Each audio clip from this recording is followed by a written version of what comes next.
Assalamualaikum warahmatullahi wabarakatuh. Materi yang akan kita paparkan pada hari ini yaitu vokal, semivokal, dan diftong, dan asimilasi fonemik yang disusun oleh kelompok 6. Yang perlu kita bahas pertama yaitu vokal. Pengertian vokal. Vokal adalah bunyi bahasa yang dihasilkan dengan getaran pita suara dan tanpa penyempitan atau hambatan dalam saluran suara di atas glotis. Vokal disebut juga huruf hidup atau huruf bunyi. Secara umum, huruf yang termasuk huruf vokal adalah huruf A, I, U, E, dan O. Klasifikasi bunyi vokal. Pertama, berdasarkan tinggi rendahnya lidah, terdiri dari vokal tinggi, vokal sedang, dan vokal rendah. Vokal tinggi atau atas dibentuk apabila rahang bawah merapat ke rahang atas. Contohnya yaitu I dan U. Vokal sedang atau madya dibentuk apabila rahang bawah menjauh sedikit dari rahang atas. Contohnya E, dan O. Vokal rendah atau tengah yang dibentuk apabila rahang bawah diundurkan lagi sejauh-jauhnya. Contohnya yaitu huruf A. Berdasarkan bagian lidah yang bergerak terdiri dari vokal depan, vokal tengah, dan vokal belakang. Pertama, vokal depan, yaitu vokal yang dihasilkan oleh gerakan turun naiknya lidah bagian depan. Contohnya, I, E, A. Selanjutnya vokal tengah, yaitu vokal yang dihasilkan oleh gerakan lidah bagian tengah. Contohnya, E. Selanjutnya vokal belakang, yaitu vokal yang dihasilkan oleh gerakan turun naiknya lidah bagian belakang atau pangkal lidah.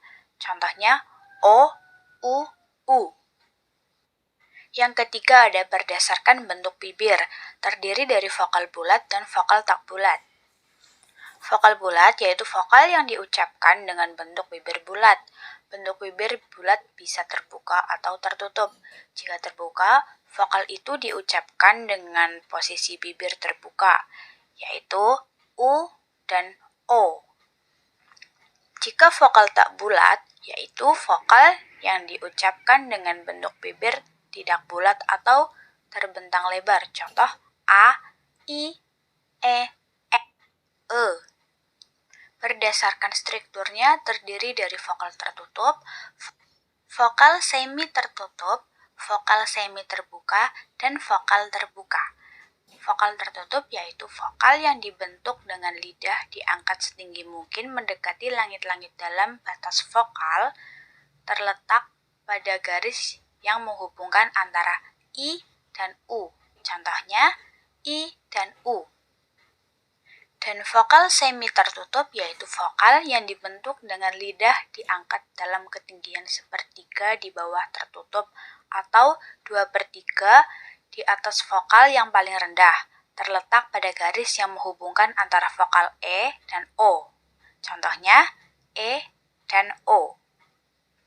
Selanjutnya ada vokal semi terbuka, yaitu vokal yang dibentuk dengan lidah diangkat dalam ketinggian sepertiga di atas vokal E dan O. Contohnya E dan O.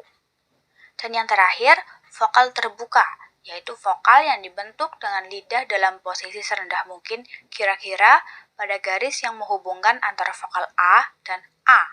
Contohnya A dan A. Kesimpulannya, bunyi vokal merupakan bunyi yang tidak terhambat oleh alat ucap. Bunyi vokal dibagi menjadi banyak jenis berdasarkan tinggi rendahnya lidah, berdasarkan bagian lidah yang bergerak, berdasarkan bentuk bibir, dan berdasarkan strukturnya. Vokal disebut juga dengan huruf hidup atau huruf bunyi, sehingga mempermudah dalam penggunaan bunyi bahasa yang mana digunakan dalam berkomunikasi. Materi yang selanjutnya yaitu bunyi semivokal dan bunyi diftong. Bunyi semivokal. Di sini sudah terdapat 3 sumber yang mengemukakan definisi dari bunyi semivokal.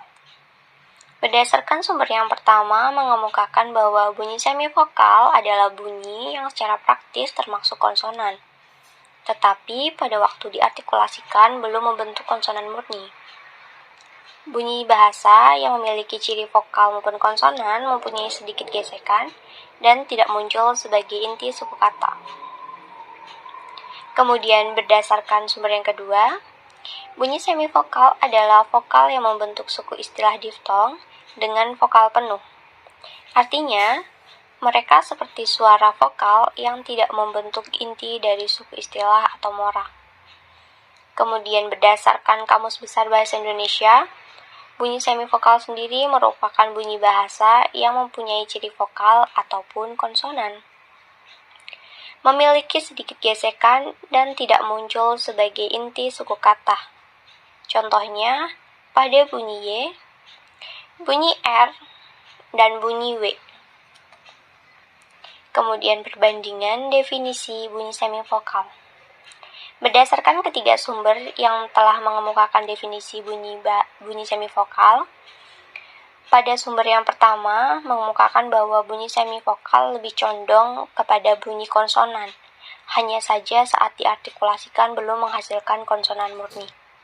Sedangkan pada sumber yang kedua menonjol pada bunyi vokal, namun tidak membentuk inti vokal. Kemudian menurut KBBI menjelaskan kedua pendapat tersebut, yaitu bunyi semivokal tidak termasuk konsonan maupun bunyi vokal. Kesimpulan yang dapat ditarik berdasarkan ketiga sumber tersebut yaitu bunyi bahasa dapat disebut sebagai bunyi semivokal apabila terdapat ciri vokal dan konsonan. Bunyi semivokal sendiri bukan termasuk vokal murni ataupun konsonan murni. Akan tetapi secara praktis dapat disebut juga sebagai bunyi konsonan. Kemudian, pengertian diftong. Menurut Alwi pada tahun 2003, diftong merupakan gabungan bunyi dalam satu suku kata. Tetapi yang digabungkan adalah vokal dengan bunyi W atau Y. Jadi AW pada kata kalau dan harimau. Untuk kata kalau dan harimau disebut sebagai diftong. Tetapi kata AU atau AU pada kata mau dan bau, untuk kata mau dan bau bukan merupakan diftong. Kemudian menurut KBBI, diftong sendiri adalah dua vokal yang berurutan kemudian diucapkan dalam satu hembusan nafas atau satu denyutan nafas. Pada waktu pengucapannya ditandai oleh perubahan gerak lidah dan yang berfungsi sebagai inti suku kata. Contoh penerapan diftong. Beberapa huruf vokal yang berdampingan dalam sebuah kata belum tentu merupakan diftong. Sehingga dalam menentukan sebuah diftong, kita perlu memperhatikan apakah deretan tersebut masih dalam satu suku kata. Beberapa wujud diftong yakni I, au, e, dan sebagainya. Contoh pada deretan huruf vokal ini. Yang pertama ada harimau. Harimau adalah hewan buas yang memakan daging dengan wujud seperti kucing besar. Kata mau di sini merupakan satu suku kata. Huruf vokal au di situ merupakan sebuah diftong. Daun. Daun adalah bagian tanaman yang tumbuh berhelai-helai pada ranting pohon. Huruf vokal au tersebut bukanlah sebuah diftong karena tidak berada dalam satu suku kata. C. Linear. Berbentuk seperti garis. Dalam kata linear terdapat vokal yang bersebelahan yakni ea. Dalam bahasa Indonesia terdapat 3 buah diftong yakni ai, au, oi yang dituliskan menjadi ai, au, dan oi. Huruf diftong ai, au, e, dan oi tidak dipenggal, misalnya pandai, aula, saudara, survei, dan ambo. Klarifikasi diftong. Diftong naik atau rising diphthongs, yakni jika vokal yang kedua diucapkan dengan posisi lidah lebih tinggi daripada yang pertama. Karena lidah semakin menaik, dengan demikian strukturnya semakin tertutup, sehingga diftong ini juga dapat disebut menutup atau closing diphthongs. Menurut Subardi, dalam bahasa Indonesia mempunyai 3 jenis diftong naik, yaitu diftong naik menutup maju. Misalnya ada pada kata pakai. Diftong naik menutup maju misalnya pada kata amboy. Yang selanjutnya diftong naik menutup mundur, misalnya pada kata saudara, saudagar, lampau, surau, pulau, dan kacau. Dalam bahasa Inggris terdapat dua jenis diftong turun menurut Marsono, yakni diftong turun membuka memusat, misalnya dalam kata ear, dan diftong turun memusat membuka, misalnya dalam kata poor. Sekarang kita sampai di titik kesimpulan. Dari beberapa sumber terkait penjelasan diftong, dapat disimpulkan bahwa huruf diftong adalah huruf yang terbentuk dari hasil penggabungan dua huruf vokal yang menghasilkan satu bunyi huruf vokal yang baru. Huruf-huruf diftong terdiri dari 4 buah huruf, yakni I, AU, A, dan OI. Keempat huruf tersebut bisa diletakkan di awal, di tengah, maupun di akhir sebuah kata. Materi yang selanjutnya yaitu asimilasi fonetis. Pengertian asimilasi fonetis menurut para ahli. Menurut Abdul Chair, asimilasi adalah perubahan bunyi secara fonetis akibat pengaruh yang berada sebelum atau sesudahnya. Jika arah pengaruh ke depan disebut asimilasi progresif, sedangkan jika ke belakang disebut asimilasi regresif. Menurut Rogerlas, asimilasi mengubah satu segmen menjadi serupa dengan lainnya, atau kedua segmen menyerupai satu sama lainnya. Menurut Katamba, asimilasi adalah modifikasi suara yang dipengaruhi oleh lingkungan di sekitarnya. Sedangkan menurut Harimurti Kridalaksana, asimilasi adalah proses perubahan bunyi yang mengakibatkan mirip atau sama dengan bunyi lain di dekatnya. Misalnya Latin ad plus similis menjadi asimilis. Perbandingan definisi asimilasi fonetis. Berdasarkan beberapa pendapat para ahli mengenai pengertian asimilasi fonetis, terdapat perbedaan antara 4 pendapat tersebut, yaitu pada pendapat Abdul Chair yang menjelaskan asimilasi fonetis merupakan perubahan bunyi secara fonetis disertai arah pengaruhnya. Sedangkan Rogerlas dengan pendapatnya bahwa asimilasi mengubah bunyi segmen yang dapat menyerupai lainnya.